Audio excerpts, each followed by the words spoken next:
Everyone, Jeff Lee here at AbelCine, and I'm actually joined today by Jesse Mineo from Canon because we have a special sneak peek at a very exciting development. At least I'm very excited. This is the new C500 Mark II. Yes, yeah. So Jesse, thank you so much for joining us today. Sure. Glad to be here. Yeah, thank you. And again, so first things first, what's in the name? Like, tell us what, because the original C500 was the external raw option, right? But the body itself was very similar to the C300, right? So can you talk a little bit about sort of the design philosophy behind the new C500 Mark II? Sure. So in this camera, there's a lot of new things going on, and I think it really warrants that C500 class within the Cinema EOS line. Sure. First and foremost, this is a full frame sensor, so 5.9K resolution, and with a Super 35 mode as well that allows you to shoot a true 4K DCI off of that Super 35 windowing. So the flexibility here is something that we really don't see in the marketplace right now in terms of what level of the market we're sort of aiming this camera at. The C500 Mark II, in the evolution of Cinema EOS as a whole, also has Cinema Raw Light. Mm-hmm. So what we're looking at here is a combination of these two technologies that you've seen within the Cinema EOS lineup, but now brought together. So C700 full frame obviously has 5.9K resolution, Super 35 window option for true 4K as well. We see that here, now coupled with the Cinema Raw Light in all of your resolution modes and frame windowings. So you have that Cinema Raw Light option throughout your recording spec. Right. So that's important to differentiate that the external recorder option, whether it be via the SDIs or like the codecs from the C700 family, is no longer required. Right. Because you're running internal. Right. These are all internal to new CF Express media types. So again, a first for Cinema EOS to be recording to this media, which really allows us to unlock the potential of the sensor, the processor, to get that recording spec. We're doing a 2.1 gigabit per second recording at the top end. If you're doing 5.9K off the full frame in Cinema Raw Light, it's data. So the CF Express allows us to do all that recording internally. Right, so without limitations of like current CF technology, we're having some potential speed issues with certain cards. Right, sustained read writes, yeah, exactly. So on the topic of codecs, since we're talking about Cinema Raw Light, obviously XF AbC will be supported as well? Yes, yeah, so that's one of the really exciting things about the camera as well, especially for me, is that it's also, we have included the workhorse XF AbC codec, 10-bit 422 in 4K resolution, DCI or UHD. And that includes an oversampling of the full frame sensor. So you can sample the whole full frame and then record in 4K XF AbC. And then that's also the Super 35 mode as well. So you can record 4K directly off Super 35 in that windowed mode and get a true 4K readout. We're not upscaling. This is a true 4K pixel readout off the sensor in Super 35 mode. Right, so that's important, the flexibility. Not only, as you mentioned, it's a full frame camera for cinema lenses like the CNE series, but also that you can use your S35 glass if you prefer, but still maintain the high resolution that a lot of productions are requiring these days. Exactly, and I think a big thing for us too was sort of setting this new bar in the marketplace that brings full frame to a much wider audience, to the Cinema EOS market that is working between maybe doc style, commercial work, and then also feature length, independent feature film, all the way up to a camera application with the implementation of Cinema Raw Light and the 5.9K. So when we look at Cinema EOS, especially when we look at the approach with this camera, it's meant to address the filmmaker, the more modern filmmaker that Cinema EOS has always thought about and dealt with in the design and form factor of how we approach cinema cameras. And that's why, especially what we're looking at right now is the C500 Mark II with our expansion unit 2 on the back. This actually comes off and we get all that same recording capability to the CF Express card. I think one point that we want to bring out with the Cinema EOS family as a whole has always been that tried and true form factor of a lot of folks like having that camera because they can put it against their stomach or keep it nice and low profile.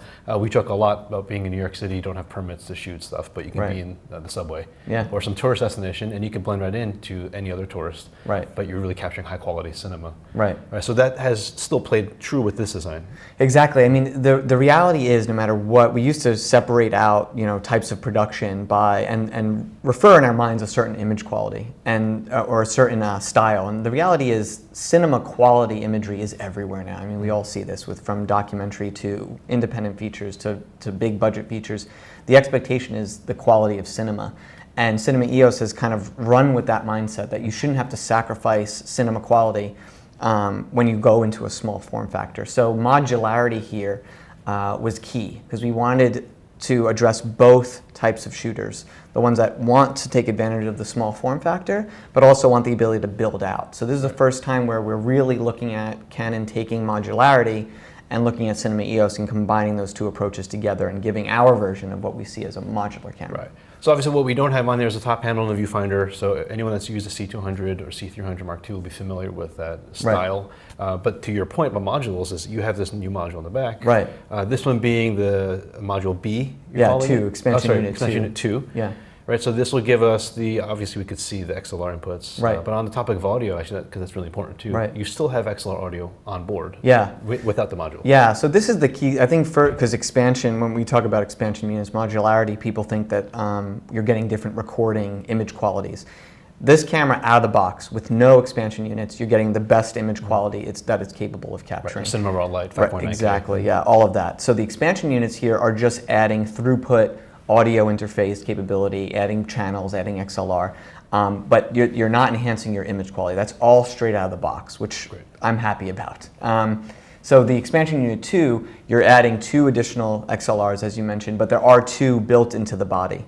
And all of those XLRs have a interface that is you don't have to go into the menus for. So touch interface with the dials and your potentiometers and switches, physical hard switches. Exactly. So on the body itself, on the backside here, right alongside those 2 XLR inputs, you have those hard buttons. And then on the expansion unit 2, you can see right here, they're also offered to control these 2 XLRs. And you'll get 4-channel XLR simultaneous when you have the expansion unit 2 attached. Right, and that's nice. And obviously V-Lock batteries, which is good. So if you are building more of a shoulder style configuration, you can counterbalance a heavier lens with a long-lasting battery. Right, and the power tap, which I'm really excited about. The fact that there's a P-tap on the side, and now you can power accessories, and if you're building out, you have that option. Right. So it really does go from that run and gun, kind of that lean and mean model that we've seen a lot of Cinema EOS users sort of flock to, but also the full-on production. Exactly. Workflow. And even if it's not preference, there's also the reality of we're using these 3-axis gimbal stabilizers, and people need something that's smaller.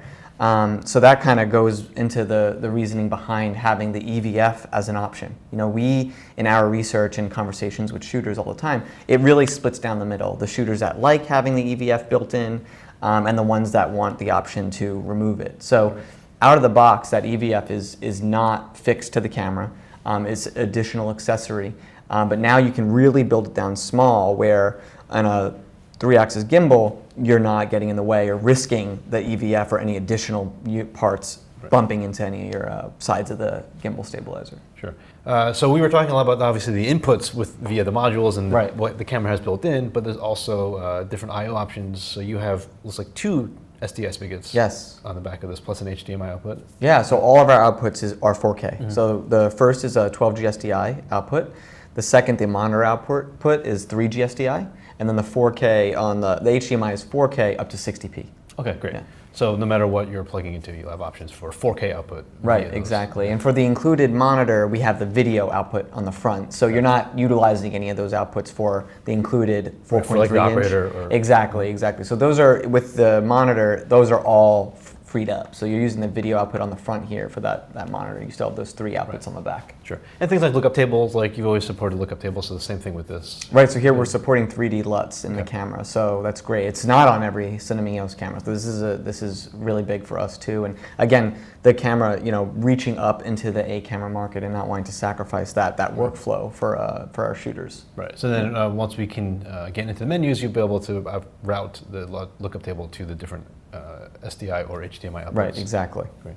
So there's this expansion unit, but there's also the second expansion unit, or I guess it would be called expansion unit 1. Right, and this is much smaller. It sits on the back here, so if you imagine this being removed, it just plugs right into the back, and it gives you Genlock, Remote B, and your LAN terminal.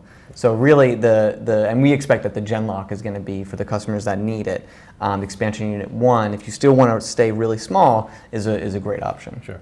Yeah. I see personally anyway that this second expansion unit is really probably what we'll see a lot of folks flock to. Right. Because it will have also Genlock and everything else though, which you mentioned already, like the 4 channels of audio is key, especially for dock situations where you're two different people or more are mic'd, you can have a boom mic fly in. Right, and that 3-pin LEMO 24 out. So right, that's important too. Exactly, yeah. And again, without the expansion unit, we're still, all the recording capability of this camera runs off of our BPA series battery, so the A30 and the A60. And that's another thing, is when you do break it down to be nice and small, we're operating off of the same battery in the C500 Mark II, and you get all that recording, all those recording specs, you can still operate off of our small BP battery. So it really breaks down to the Cinema EOS style camera that that we all know. Yeah, so I think that's what I'm most excited about, is that it's so familiar, yet it's so different. Right. It can simultaneously kind of thread both, which is really exciting. And actually, on that topic, to some extent, we have, of course, an EF mount on the body currently, which is what it ships with. Yeah.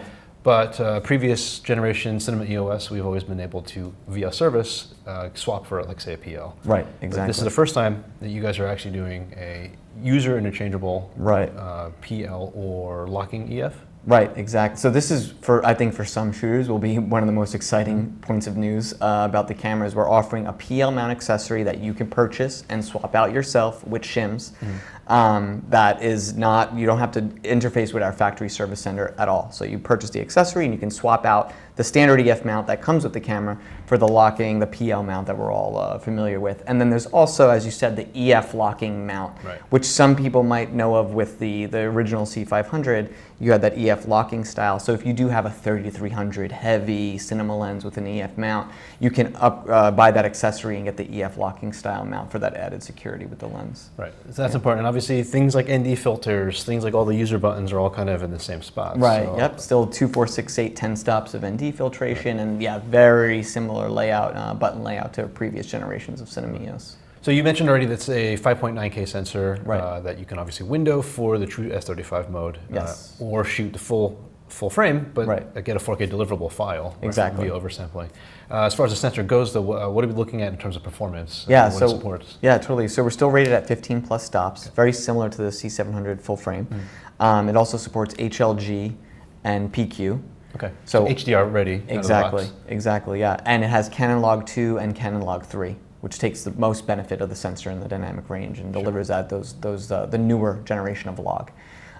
What's cool too is that the Cinema Raw Lite, we're offering it at even 2K Super 16 crop. Oh, interesting. Okay. So you can even shoot in your Super 16 crop mode, which is where we offer our higher frame rates up to 120, and shoot in Cinema Raw Lite.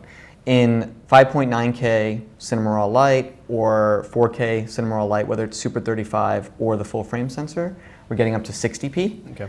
And then in XFAVC, same frame rate. So if you're going off the full frame and you're doing the oversample for 4K, up to 60p, and then in Super 35 mode, also up to 60p. Right. So across the board, you have 60p, whether you're in full frame or Super 35. Sure. And you mentioned earlier too that at the, say, 5.9K up to 30, you're at 12-bit. Right.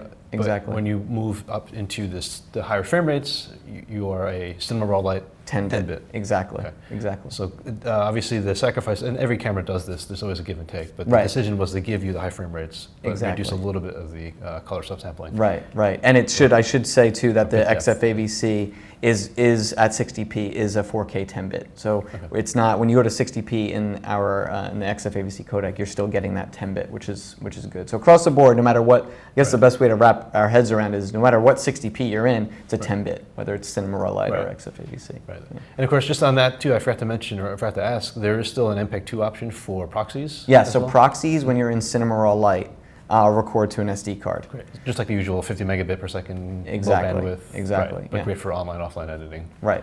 Oh, fantastic. Yeah, so this is really exciting. I think that the independent owner-operator, the rental houses, I think they'll all find a lot of strengths with this camera and this platform, and the fact that it can grow and you can add modules, and who knows, maybe you guys are cooking up a third or fourth module. Who knows? Yeah, right. It's all sort of TBD always. You guys always have something working in the labs, but it's really exciting to see this, and really congratulations on what Canon has done, taking sort of the next evolution of the Cinema EOS family that we've all come to love, and bringing it to the next generation. Yeah, and we're excited to look.